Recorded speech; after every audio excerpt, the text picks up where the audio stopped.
vamos lá. Isso. Reunidas para mais um café. Hoje eu, vergonhosamente, sem café, no Café com a Nemesis, porque não deu tempo. E aí, para a gente começar o check-in, nosso clássico check-in da equipe, eu vou convidar vocês para dizer qual elemento da natureza vocês são nesse Caraca. momento. Elemento da natureza. E para dar tempo de vocês pensarem, eu vou dizer que elemento da natureza eu me sinto nesse momento. Eu me sinto uma ventania, porque assim, ainda está de manhã, dá para fazer muita coisa, mas eu já fiz muita coisa. E eu sinto um senso de agitação assim maior do que eu gostaria de sentir numa manhã, mas também mostra que ela está sendo bem produtiva. Mas esse é o motivo pelo qual Sim. não temos café. Chegamos aqui meio vendaval, entendeu? E vocês, que elementos da Estamos natureza vocês carregada são? pela ventania, né? Então, viemos assim, sabe, igual É, as gostei. folhinhas que giram. Que a primeira coisa que veio na minha cabeça foi, sabe essa folhinha de outono que ela vai caindo Ai, sim. aos poucos no chão, lentamente você vai observando? É assim que eu tô me sentindo, entendeu? Aquela... Quando veio a palavra, quando a Ana provocou, eu pensei naquele raiozinho de sol que aparece assim atrás da nuvem. Tipo assim, que ele está Ai, tentando gente. sair, que ele está É tentando bonito. nascer, aquela coisa assim preguiçosa. Vai saindo um raio, depois outro, para começar o dia. Eu estou me sentindo um pouco assim. Hoje minha manhã foi um pouco arrastada. Se eu pudesse, eu teria ficado mais um pouco assim, sabe? Tipo, ai, deixa eu ficar aqui enrolando mais um pouquinho. Então, eu estou sentindo esse sol fazendo um esforço para nascer. Falar que eu, Fazendo como por onde? pesquisadora, comecei a pensar, será que a gente pode depois ver como é que a gente faz, como é que fica o nosso humor quando a gente grava no final da semana e quando a gente grava no início da semana, respondendo essas coisas? Porque estamos agora gravando no É, final da semana, né? Já bate aquele cansaço. Vamos observar isso. Depois Mas de um é ano de café, isso. a gente conta para vocês. Qual que é a proposta de conversa, de provocação desse café, né? A gente estava falando muito da relação entre liderança, estresse, saúde mental e, ao mesmo tempo, o peso da liderança. E o olhar que a gente trouxe para essa conversa foi o seguinte: a gente sempre olha para a liderança, né, e reconhece a liderança nesse lugar de pessoas que têm todas as respostas, sabem o que fazer, que têm tudo sob controle, né? E ao mesmo tempo que a gente espera isso da liderança, ainda hoje espera isso da liderança, e que a liderança se coloca nesse lugar, você quando assume o papel de liderança, você entende que você precisa ter esse controle, essas respostas, e esse planejamento, tudo no lugar, né? A gente sente muita falta de um espaço onde a gente pode tratar a vulnerabilidade da liderança. Então, quais serão que são os grandes desafios, as dores, os dilemas? Será que essa liderança consegue ter todas as respostas, né? E como é que a gente tem um olhar, eu acho que é mais cuidadoso e mais humano para a liderança. A gente pode criticar e cobrar uma pessoa que está no papel de líder com muita facilidade, né? E nós, por exercermos esse trabalho continuamente junto a diferentes lideranças, diferentes empresas, a gente percebe o quanto faz falta um espaço de acolhimento. Então, vamos começar falando um pouco sobre isso, né? O quanto vocês percebem que a liderança se beneficia ou sente falta de um espaço para falar sobre seus problemas, seus desafios, a solidão da liderança. Como é que vocês percebem? Há uma necessidade aqui que a gente não está atendendo muito bem? Olha, com certeza tem, né? Enquanto você estava falando, estava pensando aqui nos. Estamos fazendo um levantamento, né, de dados, de estudos novos aí para um cliente que a gente está fazendo uma consultoria específica, né? E dentro desse levantamento, a gente sempre acha, né, quando a gente vai olhar para o que está acontecendo dentro das organizações, a gente vê que as pessoas estão estressadas, né, que elas estão tendo ali questões relacionadas à saúde mental, burnout, mas a liderança é sempre um público que ele sai destacado aí desses dados, assim, e esse público está mais estressado. E isso se repete em todas as pesquisas que a gente faz também, né? Que é um público que ele está mais vulnerável e sentindo muito a pressão e sentindo muito essa questão do estresse na rotina, né? Mas, de fato, sempre que a gente entrega também as pesquisas e esses dados, essa é uma provocação que a gente faz, né? E quando que a gente fala com essas pessoas sobre esses pontos? E eu, enquanto você estava falando, estava lembrando dos nossos treinamentos, né? Vira e mexe, surge essa discussão, porque é o espaço onde as pessoas podem falar sobre o que elas estão sentindo, né? Mesmo que o treinamento não seja sobre isso especificamente, a gente sempre cai numa dica que é sobre isso, né? A gente sempre fala sobre esse assunto. é verdade. E a gente, recentemente, né, a gente estava fazendo um treinamento longo ali com várias turmas de líderes, onde a gente pode pegar vários públicos diferentes, né, tipos de liderança diferentes, supervisão, coordenação, gerência. E aí, acho que a provocação da Ana foi, eles sentem falta desse espaço? Como a gente percebe a necessidade desses líderes poderem trocar as suas vulnerabilidades, poderem compartilhar. A dinâmica do dia a dia, ela não abre espaço para isso, né? É muito focado em tarefas, em resultados, em entregas, o que ele precisa fazer para o trabalho funcionar. E frequentemente nos nossos encontros a gente percebe que esse espaço é um espaço quase que de tirar aquele peso das costas, né? Saber que tem um colega do lado que passa por desafios parecidos e principalmente deles poderem verbalizar as suas dificuldades, as suas dúvidas. E essas dúvidas normalmente não são dúvidas técnicas, né? Normalmente não são dúvidas sobre o escopo do que essa liderança precisa fazer, mas são dúvidas comportamentais, emocionais, né? Como guiar uma equipe, como lidar com problemas de comportamento dentro da sua equipe, como se relacionar melhor com seus liderados, como criar ambiente de confiança. Então, são questões que normalmente não são abordadas dentro das empresas e que um espaço seguro para eles poderem falar sobre isso é muito rico para tirar esse peso e essa percepção de que eles precisam saber, né? Dado que são líderes, precisam saber ou têm que nascer sabendo como lidar com esses desafios comportamentais. E não surge só para Às vezes a equipe, né? Porque a Thais falando, não surge só para a equipe, né, esses questionamentos, mas também como lidar com as pessoas que estão acima desses líderes, muitas vezes, né? Porque grande parte desses líderes, eles estão ali entre camadas, né, da equipe e outras lideranças que também têm que suas metas, têm seus objetivos, têm que cumprir ali o que é o objetivo da empresa, né? A missão da empresa e a missão da sua equipe. Então, essas pessoas muitas vezes ficam pressionadas, né, nesse patamar aí, entre essas duas camadas. Perfeito. A gente vê o modelo lá da Brené Brown, né, da teoria da vulnerabilidade, ela fala muito desse lugar, né, que a liderança ocupa e do quanto, na verdade, a falta de espaço que a gente tem para se vulnerabilizar, quanto eu não poder falar a respeito dos meus desafios, das minhas cobranças, do que eu considero até que é injusto com relação ao meu papel, né, nesse lugar de liderança, faz com que a pessoa se sinta cada vez mais sozinha, cada vez mais isolada, né? Então, eu sou o único que não sabe, eu sou a única que não consegue, né? A gente hoje vê não só essa sensação de isolamento muito forte na liderança, né? Uma sensação de que não tem muito com quem compartilhar, porque se eu compartilhar os meus dilemas com quem está acima de mim, eu posso ficar numa posição ali que é constrangedor, eu tenho medo do julgamento que a minha liderança vai fazer, do que eu sei ou não sei fazer, do que eu consigo ou não consigo fazer. Eu também não consigo dizer para a minha equipe que eu não sei, que eu tenho medo, que eu estou perdida, que eu estou sobrecarregada. O que essa equipe vai pensar de mim? Afinal de contas, esperam que eu tenha, né, as respostas. Eu que tenho que dizer para a equipe o que fazer. E aqui eu acho que tem uma falta de acolhimento de instâncias maiores de liderança que sem tempo, né? Que assim, resolve, te coloquei aí para você resolver para mim, e ao mesmo tempo uma insegurança que também não é verdadeira em relação à equipe, né? Eu costumo dizer que você ter uma relação próxima com a sua equipe talvez seja a principal fonte de acolhimento de uma liderança, né? A liderança que tem uma equipe com que ela pode ficar à vontade para dizer, olha, hoje eu não estou bem, hoje eu não consigo, isso eu não sei nem por onde começar, mas vamos junto, a gente vai resolver. Quem te acolhe é a equipe, né? Quem diz para você, não, mas vamos junto, que vai dar certo, é a equipe, né? Ainda que você possa imaginar uma relação com pares, no dia a dia não é isso que acontece. Eu não estou todo dia com os meus pares, eu vejo pouco. Então é bom para troca, é bom para crescimento, mas uma relação mais próxima e de vulnerabilidade com a sua própria equipe talvez fosse o grande suporte emocional que você poderia ter. E a gente percebe esse nível de estresse crescente. Então, a gente tem uma liderança com nível de estresse alto, sendo, inclusive, né, orientada a cuidar da saúde mental das suas equipes. E aqui tem outro questionamento que é como é que eu, esgotada, sobrecarregada, né, estressada, consigo me dispor a reconhecer a necessidade emocional de outra pessoa e a cuidar. Então, eu percebo muitas vezes nos nossos trabalhos quase que uma rejeição a esse papel.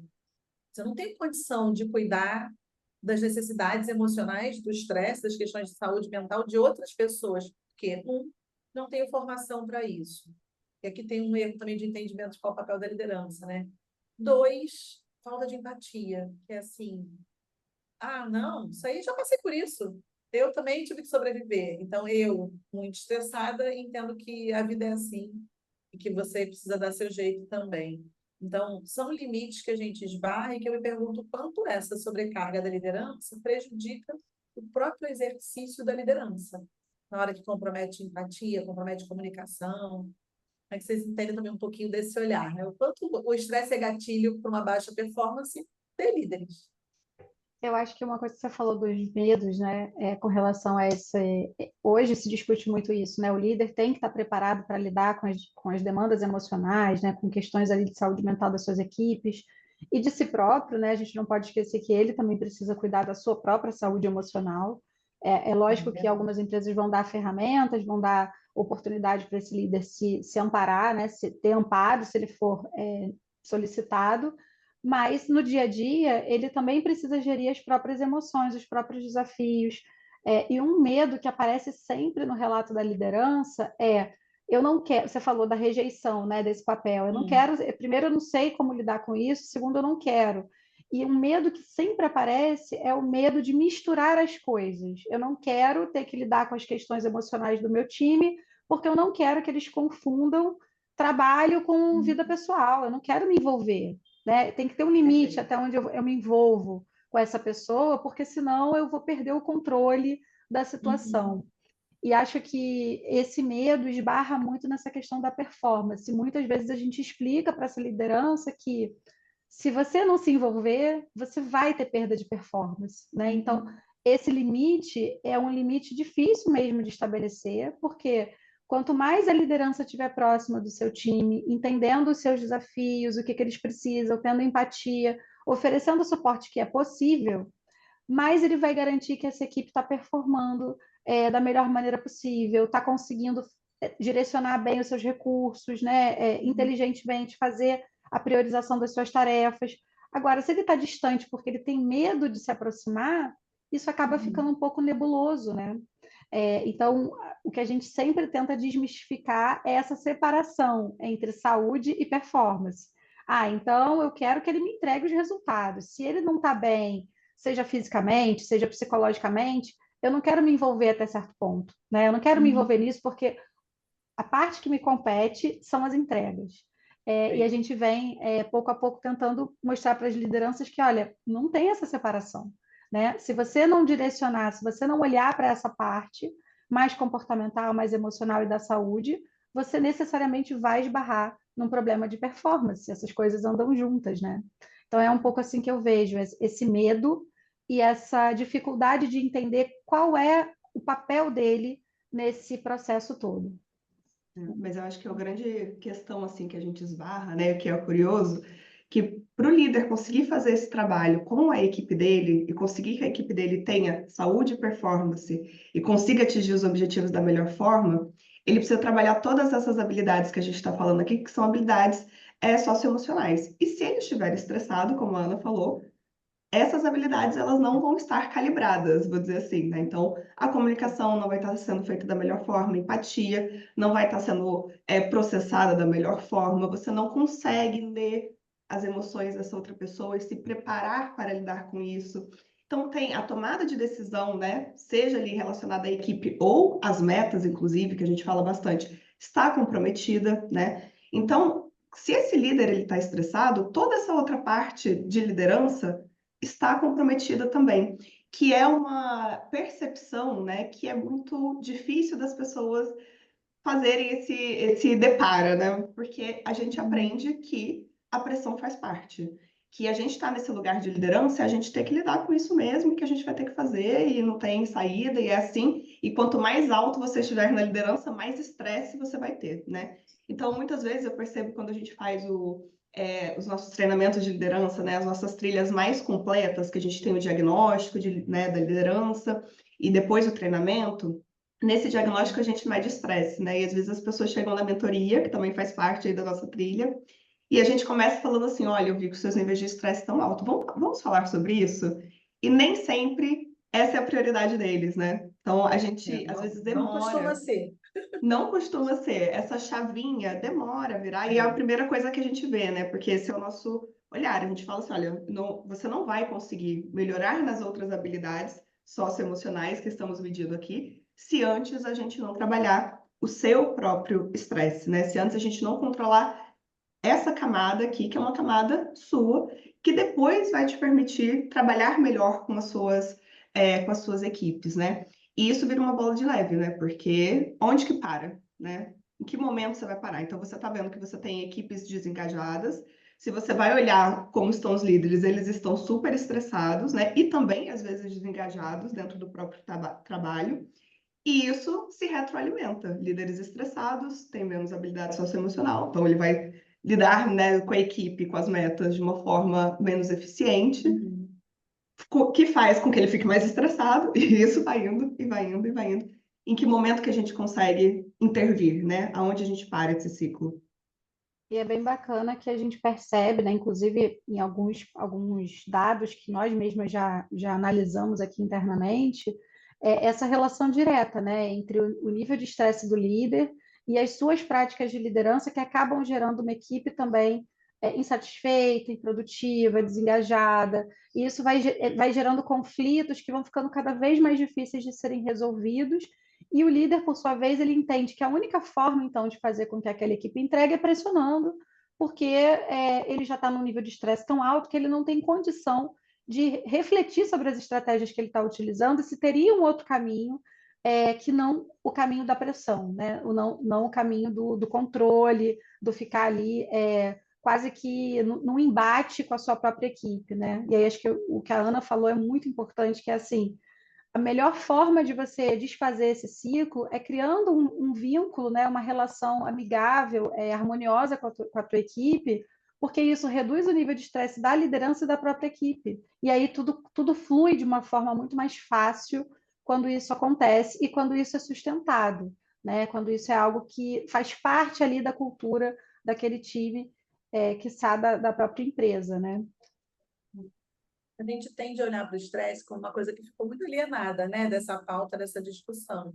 E eu fiquei com a imagem de que o estresse é como um derramamento de óleo, né? Ele vai se espalhando e ele vai comprometendo inúmeras variáveis nesse ecossistema que agora é o nosso cérebro, né? Então, uma série de habilidades vão ser comprometidas. Quando a gente entende que o exercício da liderança é um exercício relacional, é sobre saber se comunicar, se relacionar, entender necessidades, direcionar, treinar pessoas, né? Direcionar o trabalho de acordo com as grandes habilidades, de acordo com a motivação de cada um. Todas essas possibilidades, elas ficam muito comprometidas numa cabeça sobrecarregada, né? Num cérebro sobrecarregado. E eu lembro que por muito tempo a gente usava aquela imagem da armadura, lembra? Para falar a pessoa estressada. E a liderança começa a ter atitudes que hoje, quando a gente vai lá ler a listinha na internet, são as atitudes da liderança tóxica, né? Então, é o que eu digo, assim, é muito fácil você assumir que alguém é ruim, malvado, né, tóxico, sem ter nem entendimento do que de fato é, às vezes, o desafio também vivido por esse grupo, né, e que é um grupo extremamente isolado, extremamente sozinho. Acho que uma reflexão que a gente fica sempre é de que maneira a gente talvez possa, para ir já abrindo as nossas falas finais, né, de que maneira a gente poderia colocar mais luz nesse assunto, dar mais espaço para essa liderança? Como é que a gente cuida desse grupo para que, de fato, ele possa cuidar dos demais grupos, né? Como é que a gente tira a liderança de um lugar onde todo mundo aponta dedo, todo mundo entrega job, entrega tarefa, entrega meta. Então, além de todas as suas metas, agora tem uma meta aqui ligada à saúde mental e bem-estar, e que faz parte das suas entregas. E deixando claro aqui para todo mundo, assim, é parte do trabalho da liderança. A liderança tem um papel importantíssimo no cuidado da equipe. Mas a questão é, de que maneira a gente está preparando essas pessoas, amparando essas pessoas e cuidando dessas pessoas para elas fazerem o seu trabalho. Tem um paralelo aqui muito grande na minha cabeça com a discussão sobre a maternidade, né? As mães, né, na nossa cultura, de preferência os pais, os cuidadores primários, têm muitas responsabilidades no desenvolvimento infantil, a gente sabe. Mas que tipo de apoio a gente oferece, que estrutura essas pessoas têm? É a mesma coisa quando a gente fala de professores, é a mesma coisa quando fala de líderes. São todos líderes nas suas esferas. Então, qual é a estrutura que a gente pode melhorar, oferecer, ou de que forma oferecer, para que a roda gire no sentido que hoje as empresas estão sendo cobradas? E agora a gente tem lei, agora a gente tem uma série de rankings e comparações e índices que estão colocando o peso que é necessário para as questões ligadas à saúde, inclusive saúde mental, para garantir performance, para garantir também um ambiente aí que seja mais, enfim, saudável, né, para todos nós. Né? O que vocês acham que está faltando nessa pecinha A aí para gente, virar essa chave? a gente percebe que a sociedade está indo para esse lugar, né? Tá muita discussão sobre a responsabilização das empresas, sobre cultura, sobre olhar para essa questão da saúde mental, sobre o adoecimento mental das pessoas por conta do ambiente de trabalho. A gente sente que as empresas estão patinando ainda, né? Então, quando Sim. quando a gente vai entrar em contato com diversos grupos, a gente percebe ainda ações muito incipientes, muito rasas, e que não resolvem verdadeiramente o problema. Não é desmerecer o que está sendo feito, né? Eu acho que muito do que está sendo feito ainda está numa camada de vamos conscientizar sobre isso. Então, é muito palestra, rodas de conversa, discussões sobre isso. Mas se a gente realmente quiser colocar a mão na massa e fazer uma mudança mais duradoura, mais robusta, vamos dizer assim, eu gostaria de ver as empresas realmente ajudando essas lideranças a entender essas relações que a gente discutiu aqui.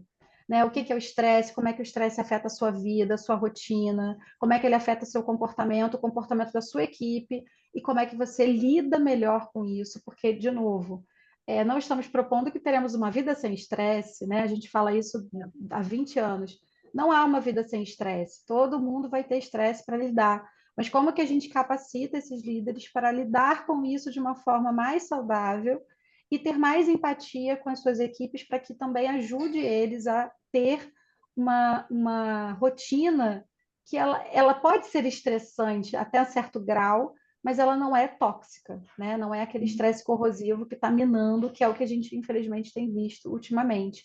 Então, eu sinto falta realmente de investimentos mais robustos nessa capacitação da liderança, né? De fazer com que eles possam, beleza, agora a minha tarefa é cuidar dessa galera aqui, cuidar para além das entregas. Então, como que eu faço isso? Porque a gente ainda vê muito líder levantando a mão no treinamento e falando: eu não sei como lidar com isso, eu não sei como fazer isso, e eu acho que não me compete, né, fazer isso. Então, acho que ainda precisamos cavar um pouco mais. Você sabe que eu sempre vou para o lado da organização, né? Então, assim, minha cabeça, ela Sim. pensa Macro. sistematicamente. O macro. Então, assim, eu sinto falta muito desse planejamento de forma mais estratégica mesmo, olhando para essa questão. Porque os líderes são pessoas dentro da organização, né? Então, elas fazem parte daquele ecossistema que a gente está gerindo ali, né? Então, a gente precisa que as organizações tenham esse olhar estratégico também, né? Trazendo esses pontos que a gente está falando, olhando para o que está acontecendo no ambiente dessa empresa, né? E o que a gente gostaria que fosse, de fato, né? Um ambiente mais saudável e mais produtivo para todos, porque isso esclarece o que você leva para a liderança e o que essa liderança entende que é o que ela deveria fazer com a sua equipe também, né? Porque às vezes a gente tem, né, uma liderança que sabe a importância, mas o ambiente mostra para ela coisas totalmente diferentes, né? Essa pressão, né? Ele sabe que né, ele ou ela sabe que para a equipe tem que fazer diferente, mas quem está acima está pressionando essa pessoa de uma forma que é uma forma de uma liderança mais tóxica. Então, o que ele leva para frente, né? Como é que ele tem que agir em frente a isso?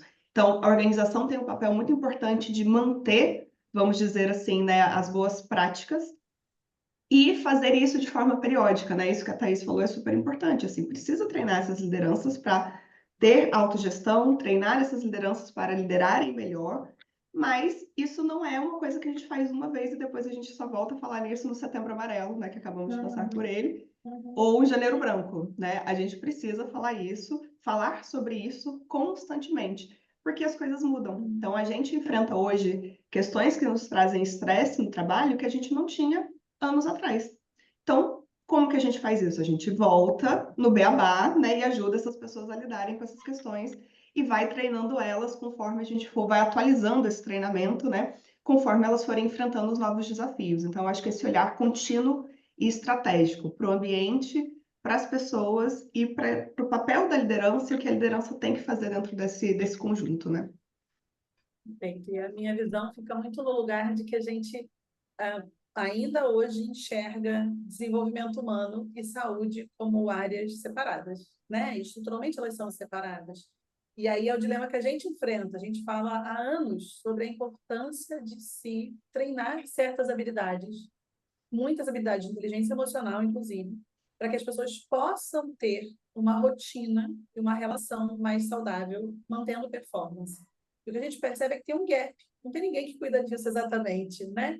A gente está treinando a liderança para aprender a dar feedback, a gente treina a liderança para aprender a direcionar, a gente faz uma série de testes e eles entendem quais são as personalidades de cada um da equipe, como lidar com essas personalidades, mas a gente não está treinando essa liderança para entender como é que ela vai fazer mais com menos, que é o cenário, né? Menos equipe, menos tempo, mantendo meta, aumentando meta. A gente não está treinando essa liderança para esvaziar o tensionamento dos períodos de alta demanda, de alta pressão. A gente não está lidando, não está ensinando a liderança a lidar com o senso de urgência dos nossos vieses inconscientes. A gente não está ensinando essas habilidades que são cruciais para se sobreviver ao mundo que a gente tem hoje, hiperconectado, dinâmico, volátil, né? A gente não treinou essa liderança para, de fato, ser resiliente, para, de fato, saber digerir uma frustração. E se essa liderança não sabe lidar com esses processos emocionais tão intensos, ela não vai saber nem reconhecer isso na sua equipe. Ela não vai conseguir entregar para essa equipe um conjunto de ferramentas necessárias. Então, acho que a minha discussão segue sendo essa, né? Quando é que a gente começa a treinar essas pessoas para terem as habilidades que elas precisam para lidar com o desafio do mundo que a gente tem hoje, com a dinâmica de trabalho que a gente tem hoje, né? É possível uma grande parte dos nossos resultados virá a partir desse novo conjunto de habilidades que a gente não vai colher no pé de árvore, né? A gente vai precisar trabalhar e desenvolver, mas o resultado vem. E eu acho que a gente é um grupo que trabalha isso ativamente como indivíduos, como equipe, e percebe o quanto de diferença isso pode ter, né, na nossa rotina, na nossa vida, e com certos clientes que também se abrem para essa forma inovadora de desenvolver a liderança, eu diria assim, né? Um novo conjunto de habilidades, habilidades do futuro. Não é isso. Então é isso. Se alguém quer contribuir, comentar mais alguma coisa, fechamos bem? Fechamos. Fechamos bem. Agora, se alguém quiser contribuir que esteja ouvindo a gente, né, comenta aí nas nossas redes, né, compartilha, porque acho que esse é um ponto importante da gente falar cada vez mais, né? Então é isso. Dá feedback pra gente, conta o que está acontecendo e a gente se vê no próximo café, gente. Beijo. Tchau, Beijinho. tchau.